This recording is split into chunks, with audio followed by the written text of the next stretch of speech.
രാഹുൽ മാങ്കൂട്ടത്തിന് ജാമ്യം തീരുമാനം തിരുവല്ല മജിസ്ട്രേറ്റ് കോടതിയുടേതാണ്. വിനു മോഹനാണ് ഇപ്പോൾ നമ്മോടൊപ്പം ചേരുന്നത്. വിനു, അപ്പോൾ മൂന്നാം കേസിൽ ജാമ്യം പുറത്തിറങ്ങാനുള്ള വഴിയായി അല്ലേ? ബിഞ്ചു, പത്തനംതിട്ട ജില്ലാ കോടതിയാണ് രാഹുൽ മാങ്കൂട്ടത്തിന് ജാമ്യം അനുവദിച്ചിരിക്കുന്നത്. നേരത്തെ തിരുവല്ല കോടതി ജാമ്യം തള്ളിയതാണ്.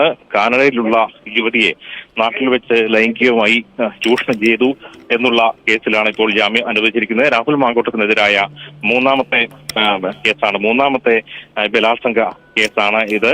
ഇതിൽ ഏതാണ്ട് ഇപ്പോൾ 18ാമത്തെ ദിവസമാണ്. രാഹുൽ മാങ്കൂട്ടത്തിനെ വളരെ നാടകീയമായി അപ്രതീക്ഷിതമായി പാലക്കാട് നിന്നാണ് പോലീസ് പിടികൂടിയത്. പാലക്കാട് നിന്ന് അറസ്റ്റ് ചെയ്ത് അതിനുശേഷം വിവിധ ഇടങ്ങളിലെ തെളിവെടുപ്പടക്കം പൂർത്തിയാക്കിയതാണ്. തിരുവല്ലയിലെ ക്ലബ് 7 എന്ന ഹോട്ടലിൽ പെൺകുട്ടിയെ കൊണ്ട് തന്നെ പ്രലോഭിപ്പിച്ച് മുറിയെടുപ്പിച്ചു. അതിനുശേഷം അവിടെ എത്തി മുറിക്കുള്ളിൽ വെച്ച് അതിക്രൂരമായി ബലാത്സംഗം ചെയ്തു എന്നുള്ളതാണ് രാഹുൽ മാങ്കൂട്ടത്തിന് എതിരായ കേസ്. ആ കേസിൽ റിമാൻഡിലായ ഇന്നിപ്പോൾ 18ാം ദിവസത്തിലേക്ക് എത്തിയിരിക്കുകയാണ്. അപ്പോഴാണ് പത്തനംതിട്ട ജില്ലാ കോടതി രാഹുൽ മാങ്കൂട്ടത്തിന് ജാമ്യം അനുവദിച്ചത്. നേരത്തെ തിരുവല്ല ആ അമ്മയുടെ പ്രാർത്ഥനയോ കണ്ണീരോ രാഹുൽ മാങ്കൂട്ടത്തിന് ജാമ്യം.